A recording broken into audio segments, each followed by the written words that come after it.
La idea de lo que vais a ver en el vídeo es explicar una acción de control de cárcava en una finca. Entonces lo que pretendemos es explicar el estudio previo que hay que conocer antes de ponerte a trabajar.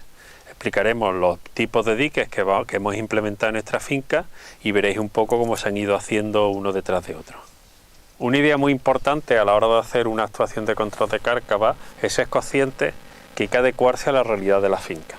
En esta finca en concreto es una finca de olivar que tiene un problema de cárcava de distintos tamaños, que anteriormente habían hecho algunos intentos de control y quedan algunos diques que se podían aprovechar, y a la hora de optimizar los costes pues hay una serie de materiales como cajas de gaviones antiguas que se van a tratar de reaprovechar de manera que optimicemos el coste y el coste de la actuación sea lo más pequeño posible. En otras fincas será diferente, pero la idea que es importante mantener en mente siempre es que tenemos que ser conscientes que una actuación valdrá para una finca específica y es importante saber en qué finca estamos trabajando. Una vez que tenemos ya claro en qué finca vamos a trabajar para restaurar las cárcavas, los siguientes son dos pasos que si no los tenemos en cuenta casi seguro que nos equivocamos, o no nos equivocamos pero nos costará mucho más dinero. Lo primero es visitar la finca y ver qué tipos de cárcavas tenemos. En esta finca en concreto hemos caracterizado dos tipos de cárcavas fundamentalmente. Unas que son relativamente profundas, hasta 2 metros y medio de profundidad y no demasiado anchas, sobre 2-3 metros de anchura. Esos son un tipo de cárcavas que queremos restaurar. Lo otro, que son la mayoría del resto de cárcavas, son mucho menos profundas, de unos 40-50 centímetros de profundidad, pero mucho más anchas. Entonces ya tenemos claro que tenemos dos tipos de cárcavas distintos que a lo mejor les vamos a plantear soluciones distintas. Eso es lo primero, ya sabemos qué cárcavas tenemos en nuestra finca. Lo segundo es un trabajo que hay que combinar con la visita de campo y en gabinete, y es tener idea de cuánto agua va a circular por la cárcava a medida que la escorrentía se vaya concentrando en la cuenca y se vaya concentrando en el pequeño arroyito efímero que se va a convertir en nuestra cárcava. Para eso, usando unas técnicas hidrológicas que no vamos a entrar en detalle en el vídeo, pero las podéis ver en el material complementario, básicamente lo que vemos es cuánta superficie tiene por arriba cada cárcava, que es la zona donde va a evacuar el agua, y dependiendo de la zona del país en el que estemos y de la pendiente, calculamos cuál será la tormenta para un periodo de tiempo determinado.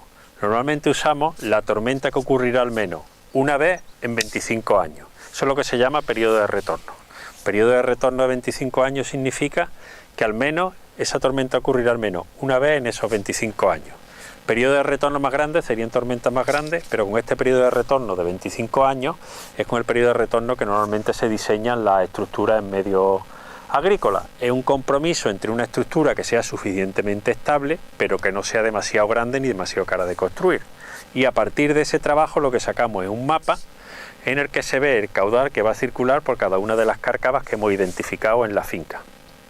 Una vez que ya sabemos cómo son nuestras cárcavas y qué caudal va a circular por ellas, lo siguiente es ver dónde vamos a poner los diques que van a controlar la erosión en nuestras cárcavas. Para esto, lo que tenemos que empezar es colocando el dique que tengamos en la zona más baja, es lo que en la figura ponemos con la letra B, y a partir de ahí tenemos que ir espaciando los diques a medida que vamos subiendo en la cárcava. La distancia a la que separemos los diques es fundamental. El criterio óptimo es colocar los diques de manera que cuando el agua llegue al nivel máximo del dique más bajo, el dique B, ese nivel de agua llega al pie del dique que está situado por encima, que es la letra A. ¿Qué logramos con eso? Eso se llama espaciamiento completo, que es lo que sale con C igual a 100, en la 100% en la figura que tenéis al lado. Esa es la manera de que los diques son mucho más estables y disipan más energía de la escorrentía que va circulando por la cárcava. En ocasiones no lo podemos hacer tan bien por criterios de coste, porque esto supone poner más diques, o bien porque donde nos caería ese dique con el espaciamiento, la zona es muy inestable, tenemos algún obstáculo, pero tenemos que intentar siempre aproximarnos a este criterio óptimo de espaciamiento, porque así lo que logramos es que nuestra estructura sea mucho más estable en el tiempo. Obviamente este espaciamiento podéis intuir, viendo la figura que tenéis en la imagen, que va a depender de lo altos que sean mis diques. Normalmente nosotros siempre intentamos tener diques más bajitos, con lo cual vamos a tener un espaciamiento más corto, pero vamos a poner más diques más pequeños. Eso hace la obra más fácil y además hace mucho menos peligroso para el conjunto de la estructura si algún dique se estropea. Nos da tiempo a repararlo y es más fácil reparar un dique de medio metro que uno de 1,5 metros o 2. Una vez que tenemos ya claro dónde van nuestros diques, lo siguiente es construirlos. Independientemente de cómo los construyamos, que hay distintas técnicas que ya veréis, hay que tenerlo considerando siempre dos ideas fundamentales. Una es que el agua no circule con el tiempo por los bordes de nuestro dique. Para eso, ¿qué hacemos? Pues profundizamos en los taludes de nuestra carca o de las paredes y hacemos el dique lo suficientemente ancho para que el agua no circule por ahí e inactive nuestro dique. Y segundo, lo más importante, en el centro de la cárcava reducimos la altura del dique para formar una abertura por donde el agua va a circular. Eso se llama aliviadero y así lo que hacemos es canalizar el agua. Nunca hay que olvidar que los diques utilizados para control de erosión en cárcava, su objetivo no es retener el agua formando una presa, sino es reducir la velocidad y distribuirla para que caiga de manera controlada. Con este aliviadero lo que nos aseguramos es que el agua vaya por donde nosotros queremos y no socave la estabilidad integral del dique.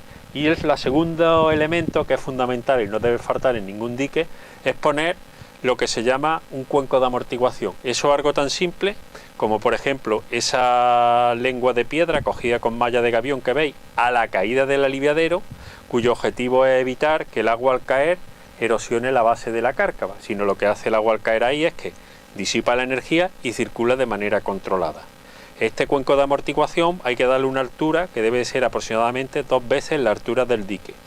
Con estos elementos, aliviadero y cuenco de amortiguación, lo que logramos es que el dique que construyamos hoy sea estable durante muchísimos años. Para dimensionar este aliviadero, para no hacerlo demasiado pequeño y que el agua nos vaya por los lados, es para lo que hemos tenido que calcular antes aquel caudal para la tormenta del periodo de retorno que os comenté antes de 25 años.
En las cárcavas más grandes, más encajonadas y más profundas, la solución que dimos fue utilizar las cajas de malla de gavión que ya teníamos en la finca de una actuación anterior y rellenarla con piedra y utilizarla como piececitas de Lego para construir el dique. Aquí hay varias cajas de gavión en la solera, aquí se han puesto en los taludes y en el centro hemos dejado el aliviadero. En la caída, en este caso, como esto ya es un arroyo, es cauce público y no podemos trabajar más allá, lo que hemos hecho es hacer el cuenco de amortiguación con roca, con piedras de mayor tamaño, que técnicamente se llaman escolleras, de manera que es un cuenco de amortiguación que frene todo el agua que va a caer por ahí, pero que cuando el agua del arroyo pase, pues no la arrastre. Y este, digamos, es el tipo de dique número 1 que hemos utilizado en esta finca.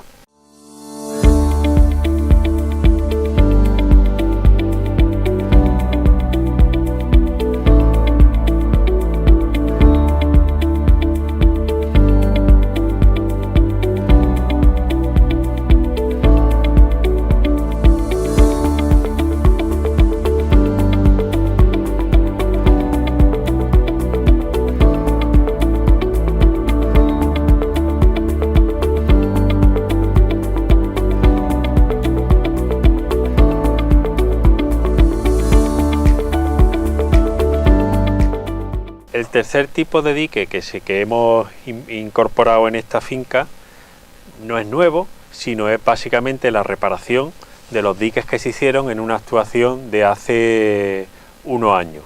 Estos diques se hicieron pues con perfiles metálicos y malla y no tenían el cuenco de amortiguación que os he comentado.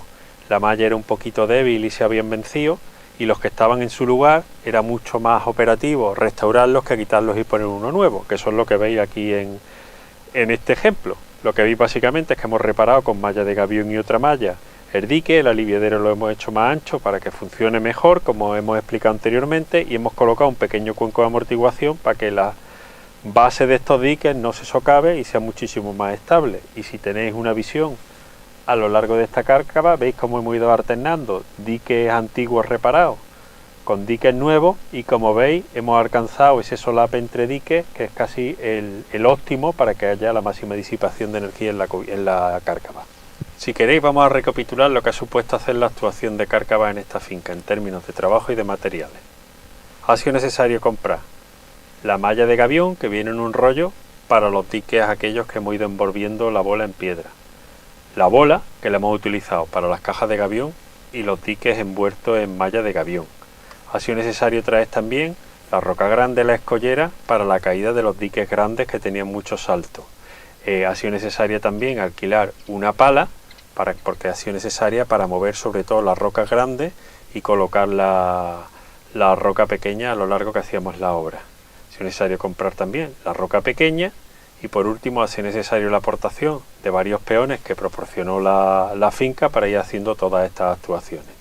Eso es lo que ha supuesto la actuación de cárcava en esta finca en particular, en términos de coste y de ejecución.